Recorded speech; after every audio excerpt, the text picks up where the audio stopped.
Hello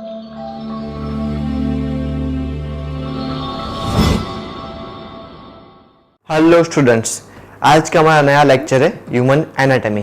human anatomy में कौन सी चीज़ें आती है तो मैं आपको बताऊँ। ह्यूमन एनाटॉमी के अंदर हमारा बोन स्ट्रक्चर आता है, इसके अंदर हमारे टेंडन्स, लिगामेंट, कार्टिलेज आते हैं जिसे बोलते हैं हम सॉफ्ट टिश्यूज। इसके अंदर हमारे मसल्स भी आते हैं जिसके डिफरेंट टाइप्स होते हैं। तो इन सभी के बारे में आज हम चर्चा करेंगे। अब सबसे पहले बात करेंगे मसल्स के बारे में। मसल्स के 3 टाइप होते हैं। पहला टाइप है कार्डियोवास्कुलर मसल्स, सेकंड है इनवॉलेंटरी मसल्स और थर्ड है वॉलेंटरी मसल्स। तीनों में क्या डिफरेंस है थोड़ा देख लेते हैं। कार्डियोवास्कुलर मसल्स मतलब आपके हार्ट के अराउंड के मसल्स जो बहुत ही स्ट्रांग मसल होते हैं और आपके हार्ट को पंप करने के लिए, पंपिंग करने के लिए एनर्जी प्रदान करते हैं और एक्टिवेशन करने के लिए कॉन्ट्रैक्शन प्रदान करते हैं। सेकंड टाइप ऑफ मसल आते हैं which is a very special group of muscle which is involuntary muscles. जैसे कि आपके ऑर्गन के मसल है, आपका लिवर है, आपका गॉल ब्लैडर है, आपका कॉलन है, आपका स्मॉल इंटेस्टाइन है, आपके इसोफेगस है। ये सारे मसल्स जो होते हैं उसे बोलते हैं इनवॉलेंटरी मसल्स, कि जो आपका कहना नहीं मानते, वो अपने आप से अपनी प्रोसेसेस चालू रखते हैं। उसकी एक सर्टेन टाइम होता है, उसका एक सर्टेन रेस्ट पीरियड होता है, उसका एक सर्टेन प्रोसेसेस का फॉर्मेशन होता है और वो वही फॉर्मेशन से चलते हैं। इस पर आपका कंट्रोल नहीं होता। और थर्ड प्रकार की मसल है कि जो है वॉलेंटरी मसल्स, जो हम बाहर से देख पाते हैं और वॉलेंटरी मसल्स हम यूज भी कर पाते हैं। जैसे कि आपके आर्म्स के मसल है, अगर आप बाइसेप कर लगा रहे हैं तो आप अपने आर्म्स के मसल को एक्टिवेट कर रहे हैं अपने माइंड के थ्रू। वही मसल होते हैं जिसे बोलते हैं वॉलेंटरी मसल्स, कि जिसे आप अपने माइंड के कनेक्शन से एक्टिवेट भी कर पाते हैं और डीएक्टिवेट भी कर पाते हैं। तो इन 3 तरह के मसल को जानना बहुत जरूरी होता है। सबसे पहले कोई भी प्रकार की फिजिकल एक्टिविटी या कोई भी प्रकार की डाइटरी पैटर्न किसी को देने से पहले। कनेक्टिव टिश्यू, कनेक्टिव टिश्यू जो होते हैं that is a very special type of tissues कि जो आपके मसल को, बोन को, आपके स्ट्रक्चर को एक दूसरे के साथ जोड़ते हैं। और ये इसीलिए बहुत स्पेशल होते हैं बिकॉज आपने कई बार सुना होगा कि भाई कोई स्पोर्ट्स पर्सन है, उसका भी लिगामेंट या टेंडन या कार्टिलेज घिस जाता है या रप्चर हो जाता है या वियर एंड टियर होता है, और कोई अगर ओबेस व्यक्ति है तो उसको भी ये सेम इश्यू फेस करना पड़ता है। तो कोई हेल्दी इंडिविजुअल और कोई अनहेल्दी इंडिविजुअल, दोनों में ये चीज कॉमन क्यों रहती है, आज इसके बारे में जानेंगे। आगे वाला टॉपिक हमारा है जिसका नाम है लिगामेंट्स। अब लिगामेंट्स क्या होते हैं? तो लिगामेंट्स आपके 2 बोन्स को एक साथ जोड़ने वाले कनेक्टिव टिश्यू है। 2 बोन्स अलग अलग होते हैं, उसको अगर एक साथ जोड़ना होता है तो वो जो फ्लेक्सिबल कॉर्ड होता है उसे बोलते हैं हम लिगामेंट। और यही लिगामेंट सबसे ज़्यादा रप्चर होने के चांसेस होते हैं या टेयर होने के चांसेस होते हैं। कभी ये पार्शियल टेयर होते हैं, अगर ये पार्शियल टेयर होते हैं तो ये अपने आप से हील होने के चांसेस रखते हैं, या तो फुल टेयर होते हैं। अगर फुल टेयर होते हैं तो सर्जरी के अलावा इसका कोई ऑप्शन नहीं होता। ये टेयर कब होते हैं?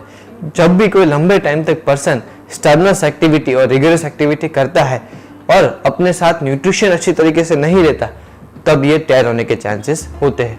या तो किसी का वजन बहुत ज्यादा है, ओबेस व्यक्ति है, तो ऐसे टाइम के अंदर भी वो एक्टिविटी, नॉर्मल एक्टिविटी भी उसके लिए स्टर्नस हो जाती है और उसकी वजह से ये टेयर होने के चांसेस होते हैं। अब यही लिगामेंट जब वेयर एंड टियर होते हैं तो ऐसे सिचुएशन के अंदर आपको एक स्पेशल डाइट बनाना पड़ता है। वो डाइट हेल्प करना चाहिए उन्हें कि भाई अच्छे न्यूट्रिएंट उन्हें मिलने चाहिए, जो न्यूट्रिएंट उन्हें हील करने में या बेटर करने में या स्ट्रेंथन करने में हेल्प करे। इसके साथ फिजियोथेरेपी करवाना भी अपने पेशेंट की बहुत ज़रूरी है कि जो फिजियोथेरेपी के चलते उनको अच्छी एक्सरसाइज मिले कि जिसके थ्रू वो हील हो। अब नेक्स्ट टॉपिक है कार्टिलेज। कार्टिलेज जो होते हैं वो स्पेशली ऐसे स्पेशल कवरिंग होते हैं जो दोनों बोन्स के आसपास होते हैं। जैसे कि यहाँ पे आपने देखा है कि फीमर बोन के दोनों बाजू कवरिंग है और यही कवरिंग उसे हेल्प करते हैं दूसरे बोन से उसका घर्षण ना हो या ट्रैक्शन ना हो उससे बचने के लिए। अगर ये कार्टिलेज जो है वो अगर रप्चर या वियर या टियर हो जाते हैं तो उसकी वजह से लंबे टाइम के बाद आपको चलने में, घूमने में, वॉकिंग करने में बहुत ही ट्रैक्शन महसूस होगा दोनों बोन्स के बीच में। और ये कवरिंग जो है वो नेचुरल कवरिंग है। एक बार अगर कवरिंग कम हो जाते है, उसकी किसाई हो जाती है, तो आप अच्छे न्यूट्रिशन से और अच्छे एक्सरसाइज पैटर्न से उस कवरिंग को वापस भी ला सकते हैं। तो ये बहुत स्पेशल बात होती है कार्टिलेज के बारे में कि ये रीजनरेटिव है, कि इसे आप रीजनरेट कर सकते हैं। अब एक बहुत ही इंटरेस्टिंग टॉपिक है जिसके लिए आप सब शायद वेट कर रहे होंगे, और यही टॉपिक मेडिकल के फर्स्ट ईयर में भी आपको सीखने को मिलेगा। लेकिन हमें ये जानना इसीलिए ज़रूरी है बिकॉज अगर हमें ह्यूमन बॉडी का बोन स्ट्रक्चर पता नहीं है तो हम एक्सरसाइज डिज़ाइन नहीं कर पाएंगे, उसे प्रिकॉशंस नहीं दे पाएंगे और कोई भी प्रकार की सेफ्टी हम नहीं रख पाएंगे। तो सबसे पहले हम जानते हैं कि भाई ह्यूमन बॉडी का बोन स्ट्रक्चर कैसे बनता है। सबसे पहले अगर देख पाएंगे आप स्क्रीन पे कि सबसे पहले है स्कल। स्कल मतलब आपकी खोपड़ी। खोपड़ी का पार्ट जो है वो आपका ब्रेन का ऑर्गन है, उसे प्रोटेक्ट करने के लिए होता है। स्कल के नीचे आते हैं हम मैंडिबल पर। मैंडिबल मतलब अपना जॉ। जॉ जो होता है वो आपकी टंग है, आपके टीथ है, उसके प्लेसमेंट्स के लिए बहुत ही इंपॉर्टेंट बोन है। मैंडिबल के नीचे आता है क्लेविकल बोन। क्लेविकल के साथ आपके रिब्स और आपकी पसलियां जिसे बोलते हैं वो जुड़ी हुई होती है और पसलियों को जोड़ने के लिए और क्लेविकल को जोड़ने के लिए स्टर्नम एक सीधी पट्टी होती है बोन की कि जो हेल्प करती है। अब बात करते हैं बहुत ही स्पेशल बोन जो तिरछा होता है। तिरछा मतलब भाला कैसा होता है, इस तरह से दिखता है।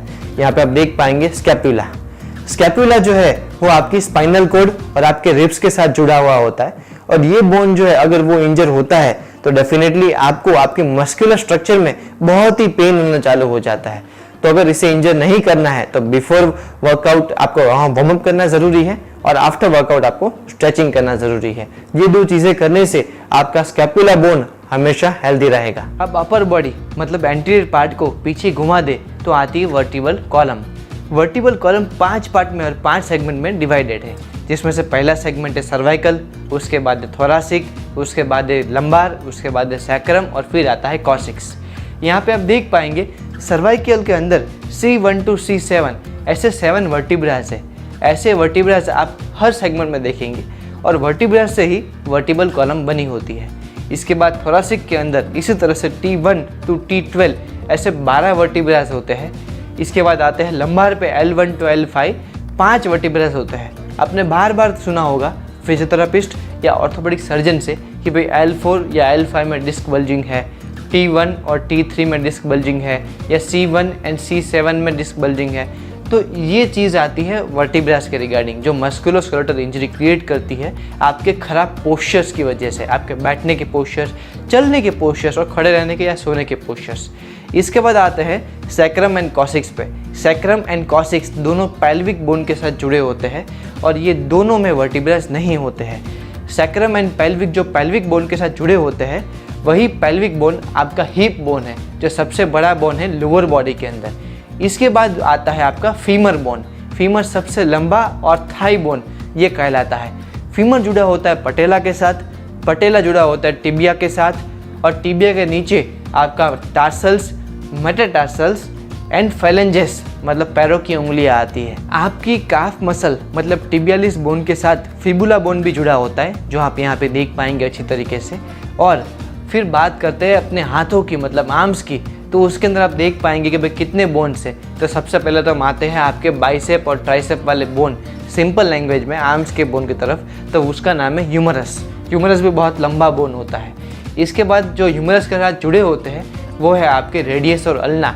रेडियस और अल्ना बोन दोनों आपके फोराम के बोन के हैं, मतलब फोराम मसल के नीचे लाई होते हैं। इसके बाद आते हैं आपके कार्पल्स, मेटाकार्पल्स एंड फेलेंजेस मतलब आपके हाथ के बोन्स।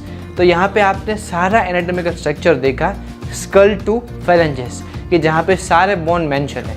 ये बोन आपके लिए ऐसा तो बहुत यूज़फुल नहीं है लेकिन आपके लिए जानना ज़रूरी है बिकॉज ये एग्ज़ाम के लिए बहुत अच्छा टॉपिक है।